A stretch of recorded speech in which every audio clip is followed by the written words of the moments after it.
pork chops with mashed potatoes, a mushroom gravy, asparagus, and we are going to bake up our traditional loaf of sourdough bread. So I have had this loaf proofing in my fridge since last night. Around midnight is when I put it in. So we're gonna flip them out onto our parchment paper here. And then we're gonna score them up and pop them in our heated Dutch oven that I've been heating up at 500 for the last like 45 minutes to an hour. So we're making an oval loaf today. I'm gonna use my score here, and we're gonna just do a nice big expansion score down the side. And then we're just gonna keep it simple today. We'll just do our kind of wheat leaf design.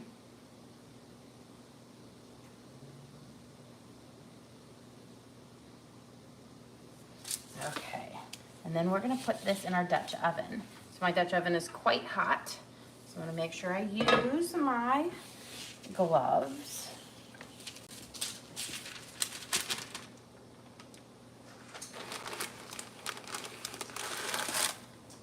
Slide them in there. And then we'll put our lid on, and we're gonna pop this in the oven at 500 degrees for 20 minutes. And then we'll take the lid off and cook it at 450 for 20 minutes. And the first 20 minutes is gonna get that steam going in there, heating it up, cooking it inside. And then that last 20 minutes is gonna give you that nice golden crust. So we've got that in here. I'm gonna set my timer for 20 minutes. And now we can start prepping our dinner. So this is our first sourdough that we've made since coming back from our big long camping trip. So I'm pretty sure I've rehabbed it well enough because I've got lots of spring and everything like it. So I think we should get a pretty good loaf of bread out of it. Let's start by getting our potatoes peeled up, diced, and ready for our mashed potatoes. So for mashed potatoes, I really love a russet potato. It gives you that nice fluffy mashed potato. That's kind of my favorite way for it. If you use like the Yukon, like the gold potatoes, red potatoes, those are a bit more starchy or like sticky, I should say. And they give you more thicker, sticky mashed potatoes. Russets are gonna give you those lovely fluffy mashed potatoes. So we're gonna peel off all the skin and get any kind of nubs or whatnot off. And then we'll dice them up and we'll put them in our water and have them start to cook. I think I've got 5 potatoes out, but I'm not sure if I'm gonna do it all. I always like to see how they look once I've got them starting to get diced up. So I might save that last potato. Potatoes are always the thing I overestimate, and I always have too much of them. Because it thinks like, oh, one potato per person. But one potato makes a lot of mashed potatoes. Okay. And these are pretty big. I prefer the bigger potatoes. It makes it easier to peel with. There we go. Get this guy kind of peeled up. And get our kind of the tops off. Now potatoes are one of those things that you really can't prep ahead because they will turn purplish brown if they're sit out like in the oxygen too long in the air. So it's one of those things that you need to kind of prep right away unless you want to soak it in like a water or milk, and to me that can just mess with it. So I always prep mine right before, which is kind of hard because potatoes are one of those foods that mashed potatoes kind of reheat well if you add enough cream to them. But a lot of potato dishes are not very good reheated, like French fries, terrible reheated. So mashed potatoes, I always have to make them fresh. Here, I'm gonna start with my 4 and we'll see if we need number 5 or not. Okay, I'm gonna try to cube all of my potatoes roughly the same size. so that they all kind of cook up at the exact same time.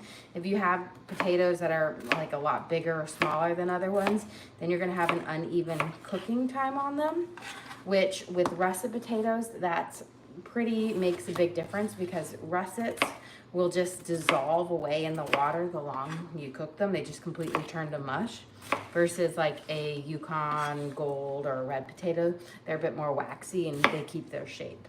So if you overcook these, they'll just disappear. So that's why you want to make sure they're fairly close in size. There we go. And I'm just kind of doing a pretty good size like this, that way it will cook up nicely. And I know when my potatoes are done, when I pull out, I always try to look for the biggest potato, and I can push a fork cleanly through it. And then I'll know they're nice and ready to be whipped up. If you whip them too prematurely, that's when you're gonna get the lumpy mashed potatoes, because you'll have some parts of your potato that aren't cooked all the way through. I think we should be good with 4 potatoes, since these are spreading out pretty big. So I'm just cutting my potatoes into thirds, and then I'm kind of cubing them up after that. And this allows me to get a pretty good even sized potato cut. And one last, and then we're gonna pop these in our water to start boiling, because potatoes, it's gonna be the thing that takes the longest to cook on our plate here. So I'm gonna turn up my heat on my water here. We're gonna add these in. And then I'll see, I always have to guesstimate how much water I put in here. It might look like I'm gonna have to pour some off. Here we go. So I'm just gonna pour a little bit of this water off so that we don't get a big bubble over. But the nice thing about it is this will get rid of some of that starchy water on the top. There we go. Bring this up. I'm gonna give this a nice little stir. Lost my little, there we go. I'm gonna give this a little stir. That way we don't have any potatoes that stick to the bottom. I do not add salt into my water as I'm boiling the potatoes, because potatoes are like sponges and they'll just soak it up, but it doesn't give you that great flavor. I'd rather add it towards the end, because I feel like I end up adding more salt if I do it that way. Okay, let's get our pork chops marinating. We're just gonna do a simple marinade today. A savory, simple one. We've got Worcestershire, onion powder, Mrs. Dash's table blend, garlic, salt, and pepper. And then I'm gonna grab some tongs, and we're just gonna season both sides up, and then we'll flip and then let them sit for a little bit. Our pork chops will cook after we take our sourdough out of the oven, remove the lid. That's kind of be my timer for when I need to cook it next. So we're gonna start and give a little bit of Worcestershire sauce on each one. You have a question? Have you ever tried pork chops with applesauce?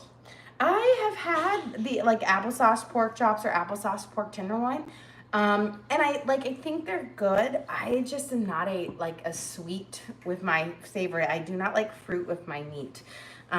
It's like Swedish meatballs are typically served with lingonberries, and I do not like it that way. I like all of my food salty and savory.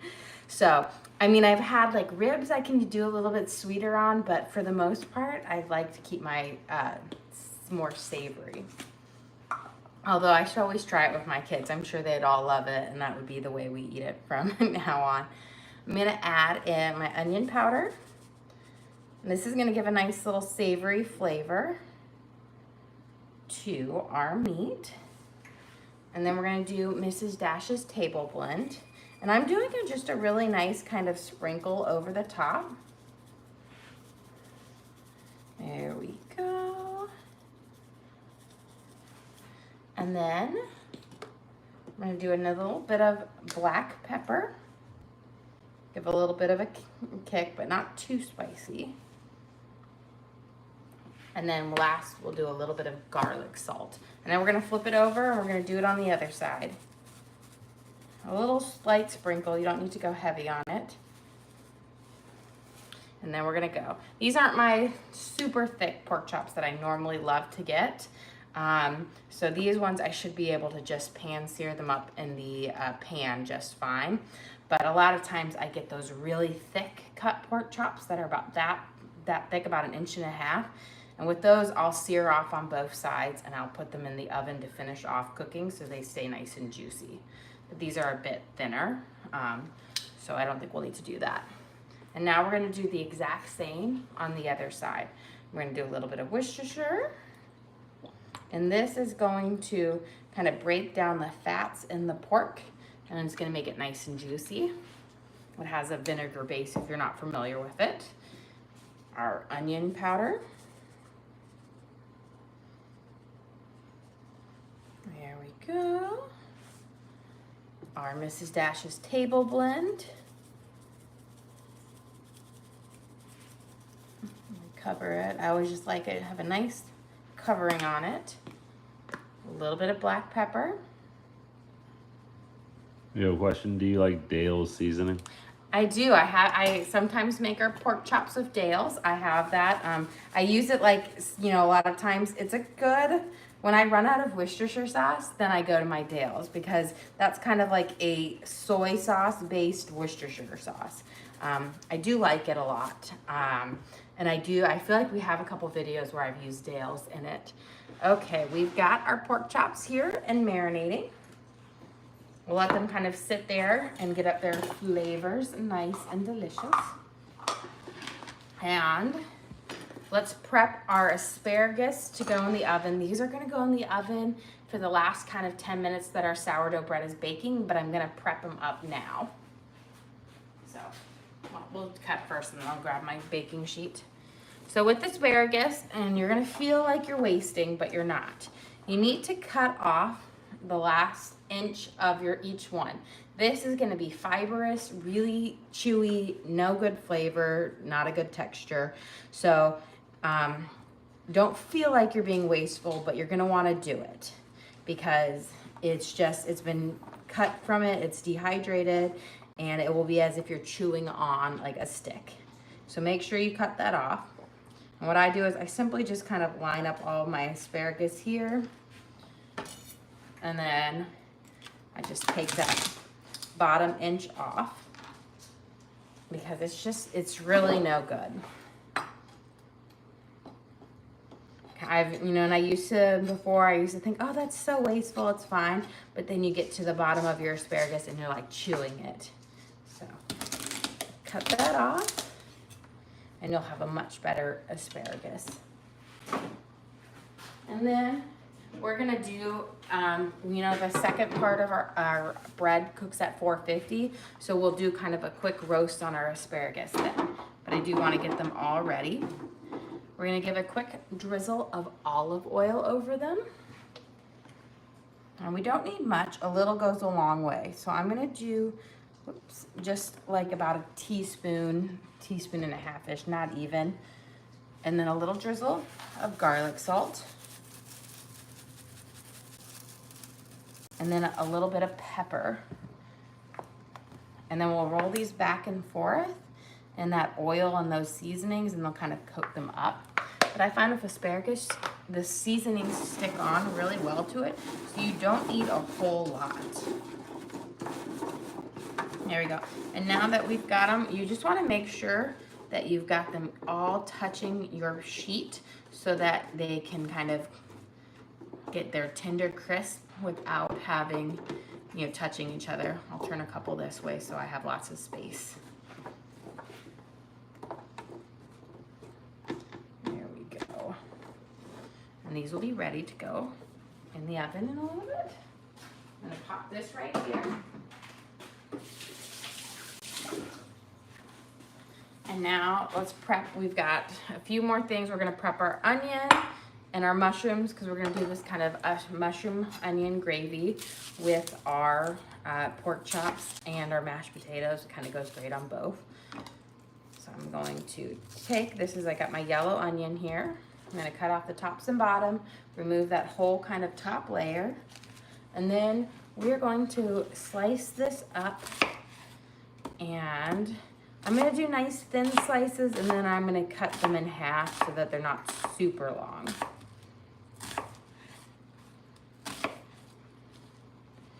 The same here, so some nice thin slices.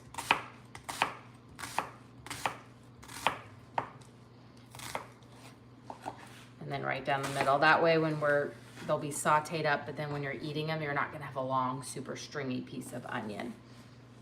Move this here, and then we're gonna chop up our portobellas, or baby bellas, I should say.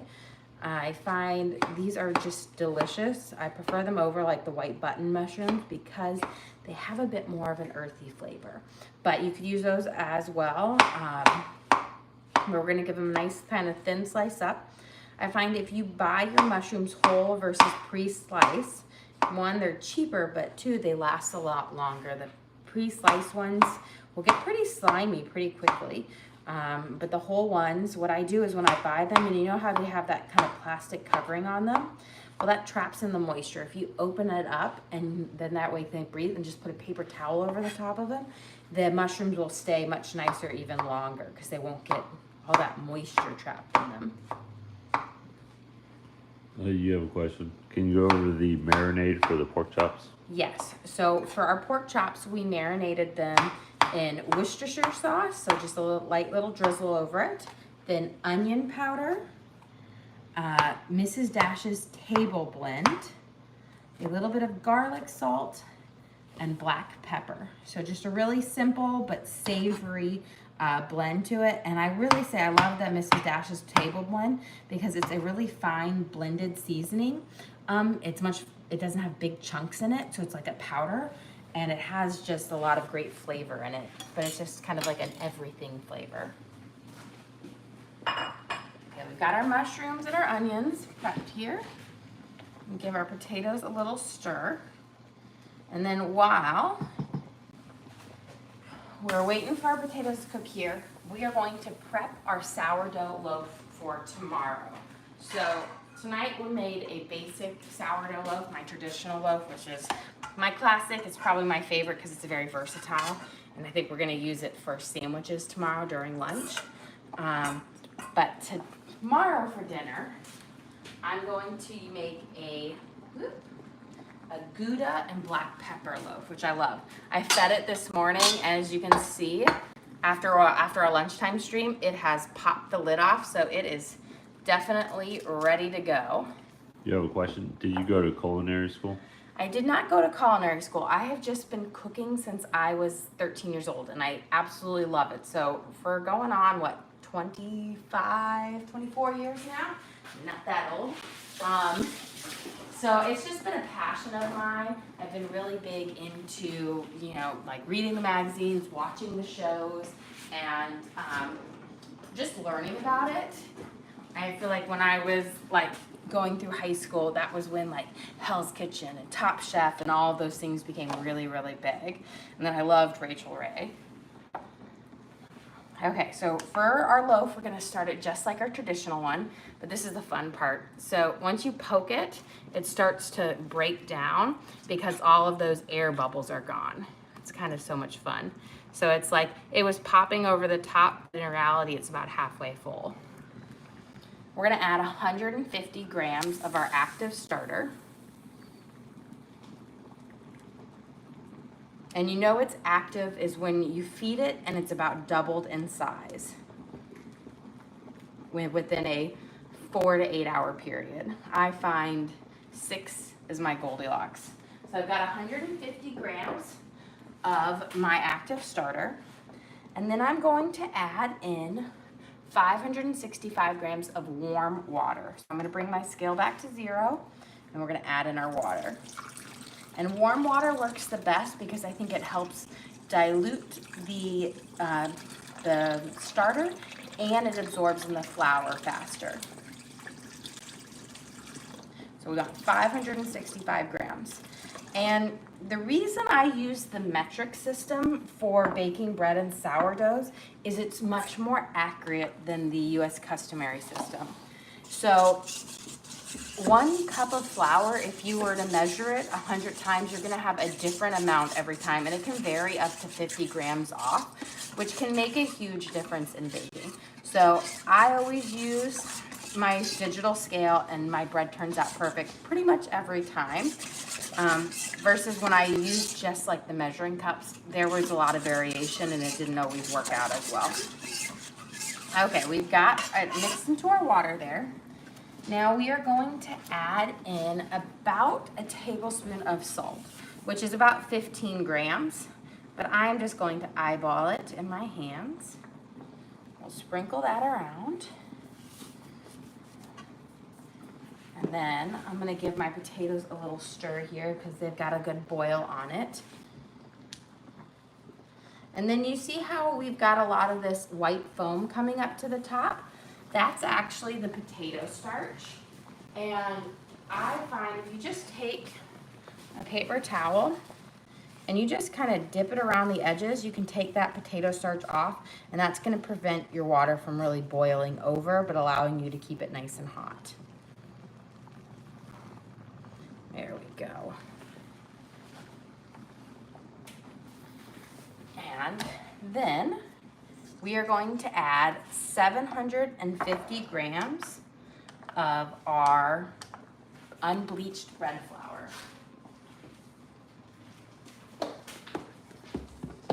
So we'll scoop this out. And then I think my oven's about to beep, which means it's time for us to remove the lid. But 750 grams is about like 4.5 cups. But again, your cups can vary whether they're packed, have a pocket in them. So my scale is my best friend. A little bit more. There we go. Now we're gonna add this to our mix, and then this is our base to our traditional loaf.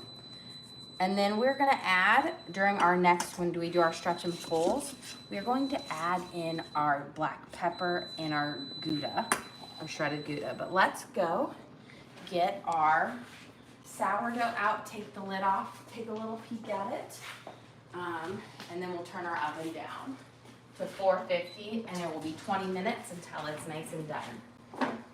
This is always the moment of truth, is if you have a good pop, now you're gonna have a good finished product.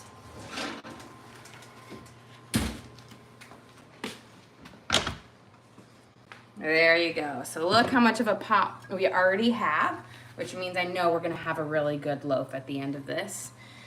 There was one time I put my bread to proof in my fridge outside, which has a really cold spot in the back, and my loaf froze. A frozen loaf does not pop well. Okay, I'm gonna bring my temperature down to 450. So it was at 500 with the lid on. I'm gonna bring it down to 450, and then we're gonna cook it for 20 minutes at 450. This is gonna give it a light brownish golden crust. I prefer a lighter crust versus those deep rich crusts because I think the deep rich crusts become a bit too chewy, and then they're harder to eat. This way, when you have it nice and light and golden brown, it's chewy but not super crunchy. And it makes it great for toasting up too. You have a question? The dough you're working on, is that for tomorrow? Yes, this will be for tomorrow. And this is gonna be, we're gonna make a Gouda and black pepper loaf, which is one of our favorites. It's very simple, but the Gouda cheese is just very mild cheese, and then the black pepper just adds a little something extra. Okay, so when we do our stretch and pulls is when we're gonna add in our cheese and our black pepper. So this is the first round of our thing. So our dough is made. It's a high hydration dough, which means it's really sticky, but that is not an issue. You just use wet hands to do your stretch and pulls. You don't do a traditional kneading. But we're gonna let it sit until we are kind of done making our food, and then we'll add in, because you wanna do stretch and pulls every 20 to 30 minutes for about 2 hours, so 4 rounds of it, to have the good kind of delicious bread. It develops that kind of gluten chain on there. question. Do you ever buy bread at the grocery store? I do. I typically, you know, those like loaves of sandwich breads, that soft bread, I buy that because I think that bread makes the best for making meatballs and a panade. So I do buy that bread at the grocery things, and then I will buy bagels because my kids like to have little bagel snacks. And although I do make homemade bagels, I prefer it's just easier because I'm not making them all the time. Okay, so I'm gonna find a big potato here and I'm gonna press through. You see how my fork went through that effortlessly? These potatoes are nice and good. So I'm just going to pull them to the side for just a second. And I'm going to grab a little bit of this starchy potato liquid because I'm gonna mix it with some bouillon for my gravy base. And this, with the starchy potato in it, is going to have more of give you a nice smoother gravy, a little bit more starch, so you don't have to use as much flour. So we're gonna steal a little bit of this. Now you could just totally use warm water too, but this will work great. It's kind of like the similar concept of using the starchy pasta water. So we've got that, and then I've got my bouillon right here for our gravy that we'll have with it, because I'm doing like a brown gravy. A lot of times with pork chops, I'll do what they call the sawmill gravy, which is kind of a creamy gravy made with the bits after you saute them off.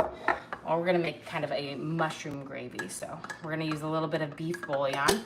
I did about a big heaping spoonful of it. And then we're just putting it in here. That hot water is gonna help it dissolve pretty quickly. Okay. I'm gonna just leave my potatoes in here for just a few minutes. They're really good right now, so they won't get mushed away, but it will keep our mashed potatoes from being hot, or nice and hot, and we'll whip them up in about 5 minutes. If I strain them now, then they'll cool off a little bit faster.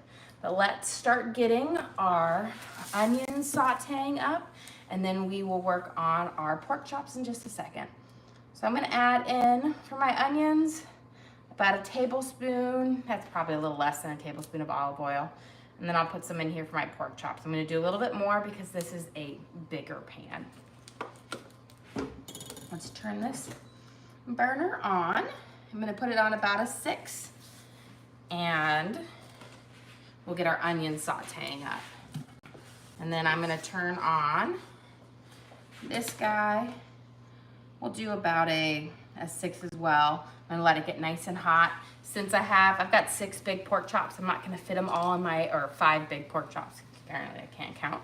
I'm not gonna fit them all at once, so I'll do a round of 3 and then finish off with 2 to kind of cook there, because you want your pork chop to not be crowded in your pan. Otherwise, you're not gonna get that good sear on it. It's not gonna get the equal amount of heat on it that you want. Let's get my tongs out here. We're gonna just break these onions up. Give them a nice kind of hit, and then we'll let them saute up until they start to get a little bit of a golden brown, a little translucency. Then we'll add in our mushrooms in here. There we go. Almost have them all broken. Oop. Man overboard. Let me check on my timer. Okay, we got 15 minutes left. The last 10 minutes, I'll throw my asparagus in. So in 5 minutes, I'll do that. I always like to kind of check on my timing. But now we can strain these guys and get their butter and kind of cream melting in it.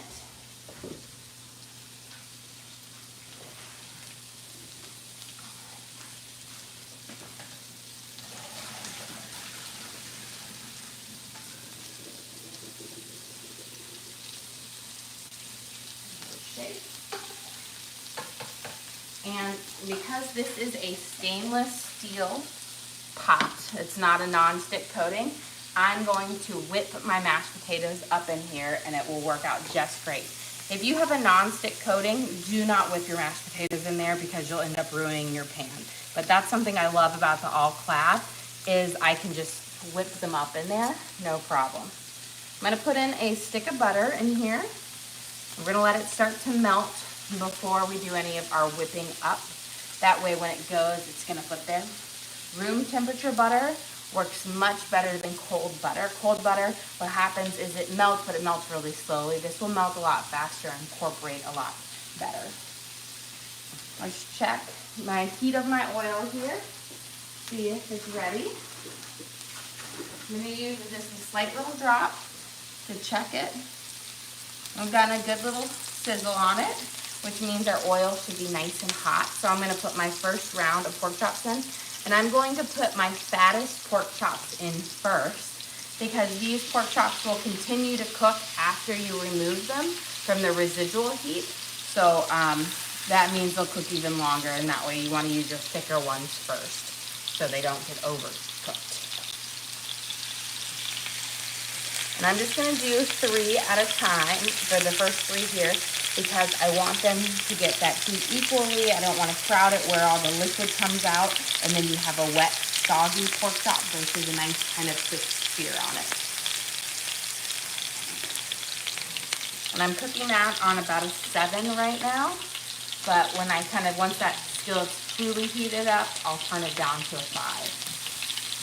Give these a nice little toss. You can still see they're starting to get a little bit more translucent. I still have several opaque ones or white onions. When they're white, they're still going to be firm and they're still going to be astringent, like pungent in flavor. As they become more translucent, that flavor mellows out and gets a little bit nicer and a little bit richer. I think I'll grab a trivet so that I can whip up these mashed potatoes here. So, with mashed potatoes, you don't go diet style with them. You gotta do them with cream, butter, and salt. It just makes the best one. If I'm gonna eat mashed potatoes, I don't want them done with milk. I want them done with cream to be nice and rich. Question. Why don't you cook the mushrooms at the same time as the onions? Onions are a vegetable. They need their minute in the pan. If I were to cook the mushrooms in here right now, the onions would not get a good caramelization on it. It would not heat up as well. They need to cook longer than the mushrooms because they're a firmer vegetable. But they also just need their own time to heat up in the pan to just get their great flavors out. If you crowd them with other things, then they're kind of just like a blah onion. If they get their time to caramelize, then you're gonna get that rich flavor out that you can't get once you start adding in other vegetables because they're not getting enough direct heat on there. So I always say when you're sauteing up like vegetables or doing a stir fry, you always start with your onions and then you move to your next firmest vegetable, so like peppers or carrots or celery, and then you kind of slowly go to your less firm, and then your last ones are your juicier vegetables like a tomato. If you do it in that process and you give them more time, you're gonna have a much better end product versus if you try to do them all at one time. They all have a kind of uneven, like different cooking times.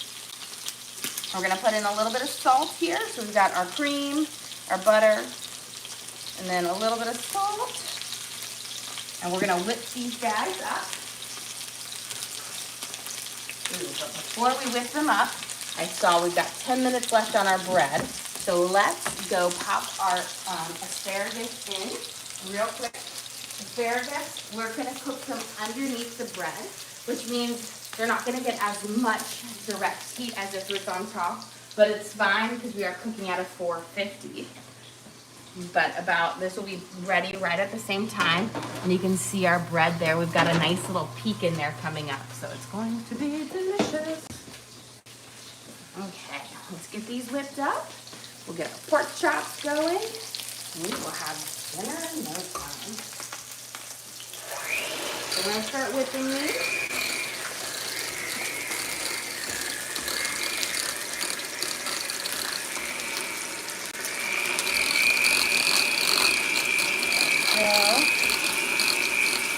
Okay, so right now, just looking at my potatoes, I can tell that they're a bit dry, which means I need to add more cream in it. It's always hard to tell exactly how much you're gonna need your cream in there when you're first until you start whipping, because some potatoes have leached out their starch faster and some have not. So don't be afraid to kind of go back in. That's why I always say mashed potatoes, you can't really like dictate exactly how much of an ingredient you need. You gotta see it by the texture. This is more dry and I want it to be a smooth whip. So before we whip that again, get my onions. Look at this. We've gotten this nice kind of browning on it, which is perfect. They're all starting to become translucent and they're getting that golden color to it, which is the beginning of caramelization, which means I can put my mushrooms in and let them start cooking now. And now we can have these guys in here. And then we're going to flip our pork chops and let them kind of finish cooking up on the other side.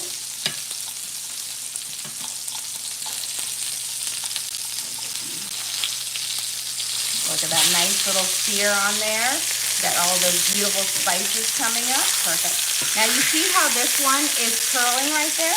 That's because that pork chop had a ring of fat on it. I find the best way to mediate that is to put a little snip in it. And that way your pork chop is going to lie down flat. I'm going to turn these guys down to about a 4 now. So we got a good little sear on it on each side. There we go.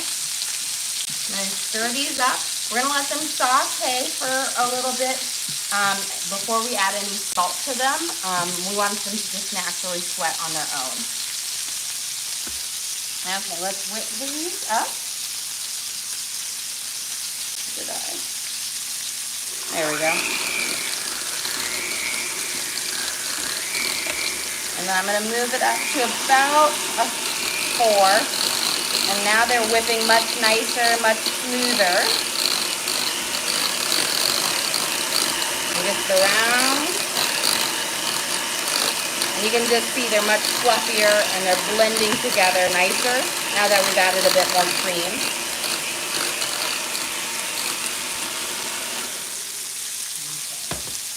Get a little spoon. We'll taste them because you never know if you need to add more salt or anything. We'll add a pinch more salt and we'll do one more whip in a little bit. So, pinch more. We'll let it sit there, let it kind of bind together, and then we'll whip it one last time before we are finished with them. Okay, we got our mushrooms. Now I'm going to add in a little bit of butter into our mushrooms. This will give, we had the oil with the onions, but mushrooms are like little sponges and they soak it up, and I find butter gives you a little better flavor on the mushrooms than an oil.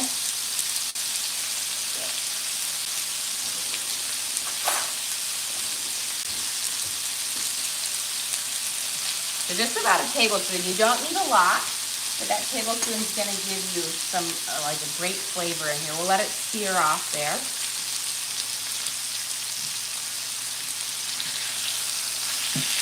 There we go. Getting a nice kind of cook on it. Looking good. These are almost done. I can tell by the feel of them that they're just about done. And with these thicker ones are going to sit, which means they're going to cook a little bit longer. Most people cook right to the doneness in the pan, but by the time that they've sat and they get down to eat, your meat has cooked even longer. So you want to cook it till right before it's ready, and then you let it sit for a few minutes, and that's going to give you that perfect juicy, but the perfect kind of temperature on it. Let me grab a little baking sheet here. And we're going to put these guys on here, kind of rest, and continue their cooking in the middle. You don't want to leave them on direct heat or they will continue to cook and then become overdone. Now we're going to put our last ones on. And we're going to let those kind of sear off.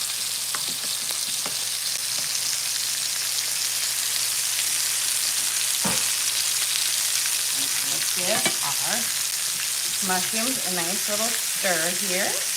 They're starting to get that nice kind of browning and caramelization on them.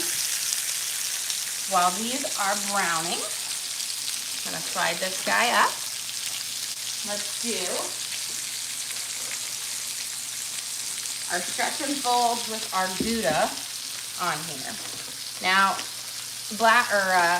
it is a high hydration bread, which means that it's sticky. So the way I deal with this is you just wet your hands up, and that way it won't stick to you. So I'm going to first start by making a little well, and this is where I'm going to put my black pepper.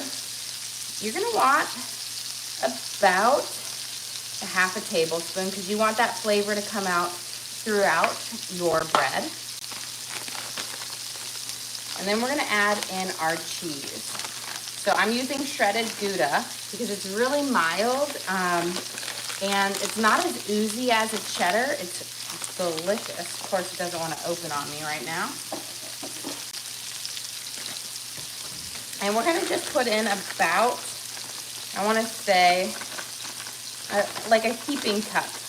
I find you don't want to add too much cheese into your sourdough or it's going to weigh it down and you're not going to have a good rise on it. So I'm going to take my wet hands and we are going to do our stretch and our folds. And I do my inclusions on my first rounds of stretch and folds. That way, when I am down to the very end, they have been well incorporated in my bread. And then I don't have to worry about my bread splitting when I'm doing the lamination process. So even though they're not completely mixed in right now, don't worry about it. By the time we have done our fourth and final round of our stretch and pulls, that pepper and that Gouda cheese will be completely incorporated. There we go. Okay, we're gonna let this sit for another 30 minutes and I'll be doing my rounds of stretch and pulls until like midnight tonight. Okay. Let's see how these are going. Let's turn this up. We are hitting on this man overboard. They're just popping out today. Left, we'll do gentle stirs. Okay, our mushrooms are looking pretty fab. Let's do our last little whip here.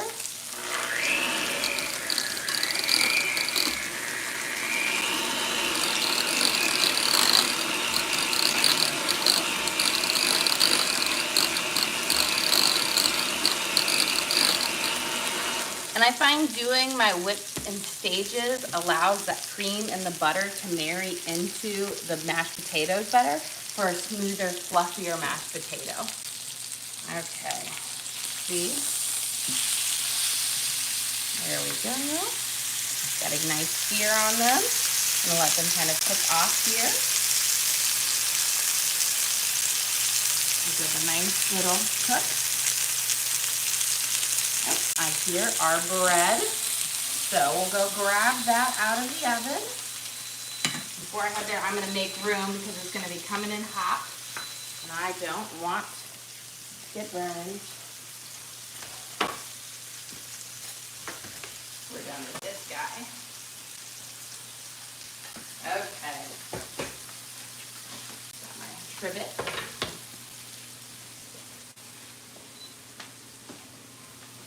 Beautiful. Nice and steamy. We've got our asparagus on the bottom, but what we're most excited for is this gorgeous sourly popped. It's got a good crust on it. I'm going to grab my asparagus here real quick too. And then what we're going to do is we're going to pull our bread out of our Dutch oven so that it doesn't continue to cook. Because if you keep it in there, that bottom crust will get really dark. There's our asparagus. It's got that kind of vibrant green to it still, which means it's going to have that nice kind of tender crisp. Okay, let's get this guy out. I'm going to slide him on here. Pull him off. Okay, so here's our traditional loaf. Look at him, beautiful. I'm removing them because you see how we have this light brown golden crust on the bottom. You want to get them off because this Dutch oven is like 500 degrees and it will continue to cook it. You have our nice peak in here, and you can, I want to say it's pretty. I don't want to like press it's hot right now, but you can see we've got a big pop on it. It really expanded well. So I have to say I rehabbed it from our camping trip pretty good. Had it sitting in our cooler the whole time, so I'm pretty excited. Okay. You have a question if you can go over the seasoning on the pork chop form last time. Yes. So our pork chops, really, really simple seasoning. We first kind of splashed them with some Worcestershire sauce. Then we did Mrs. Dash's table blend, onion powder, garlic salt, and black pepper for just a really delicious, simple pork chop here. And I'll let these kind of cook up. This one I'm going to give it a little slice. I have, again, a little fat strip. And if I just trim it right there, this is going to allow that pork chop to sit down better, and it will cook up nicer. Sometimes it's like, you know how on New York strips you'll have a little like slit there. You just want to make sure that you got it cooking well. Okay, our mushrooms are looking pretty fabulous here. Our mushrooms and onions. Now we're going to make a little gravy here. Now I'm going to make the gravy in my same pan here, but my kids, if it was up to me, I would make my mushroom gravy all one. But my kids some love gravy, some love mushrooms, some love them both. So I pull my mushrooms aside, and that way they can add these over it, and then this gravy will be great for our mashed potatoes, our pork chops, and adding it all together. So I'm going to put this down to low. We're going to make a base kind of roux. We're going to use a little bit of butter. I'm going to let it melt here. I'm actually going to turn off my burner real quick because it's pretty hot and I want it to cool down just a second. I'm going to grab my whisk and my little flour jar. And once my butter is completely melted, and this will have some nice mushroom and onion flavor in it because there's those little bits on the bottom of my pan. Once we add our things, I'm going to add in some all-purpose flour here. Okay. We're going to add I'm going to do about a heaping spoonful. I'm just going to do a little to start with and then mix it up. This is going to be, this is a roux base, which is the base to our, like a gravy or a gumbo.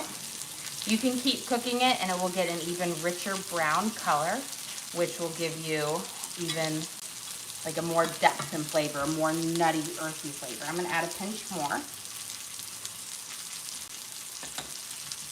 And then we will add in our beef broth that, you know, we beef bouillon and that potato starchy water with this.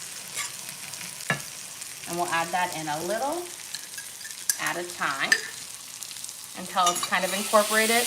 And then we'll finish it off with a little bit of cream to make it a creamier gravy that will go well with the mushrooms. Now, if you love the mushrooms and the onion, then you would just throw those back in at the very end. But I'm going to keep them separate for my kids because otherwise they'll have big opinions that I ruin the gravy. Here we go. And again, a whisking. There are a couple onions and mushrooms in here, but those add just delicious flavors. Now I'm going to turn my burner back on. You know, I had it off because my pan was so hot, but now I need it to kind of thicken up. You don't want to have your burner on too high when you're doing this because your gravy will split or it will kind of curdle. So you kind of do it more low and then constant little whisk to thicken it up.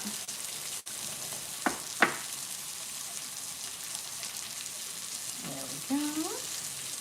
Check on my pork chops here. These are looking pretty good. I'm going to do a little split on this one.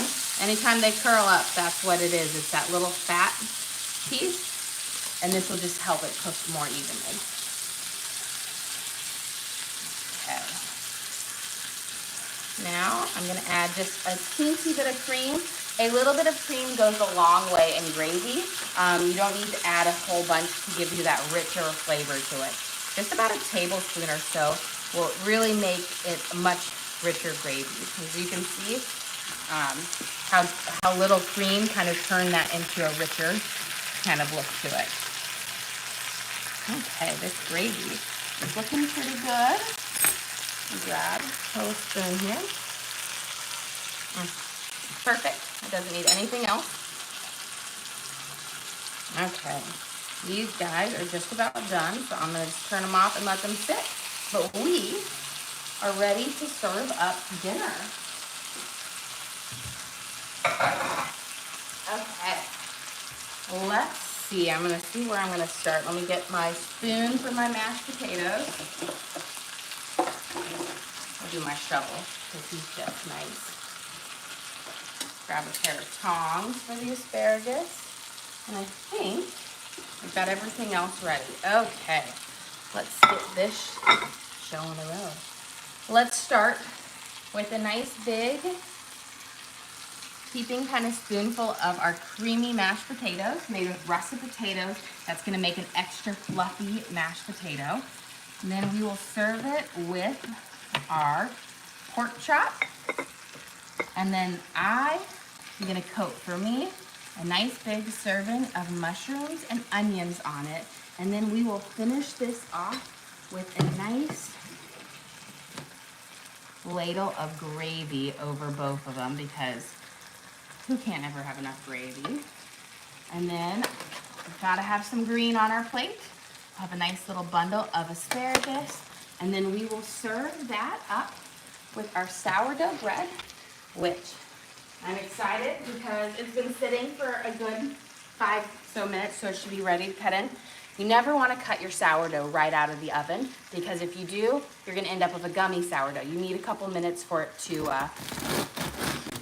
steam off. But this one is looking like a beautiful loaf here. Look at that crumb on there, how delicious it looks. So we'll be having this bread with our dinner tonight.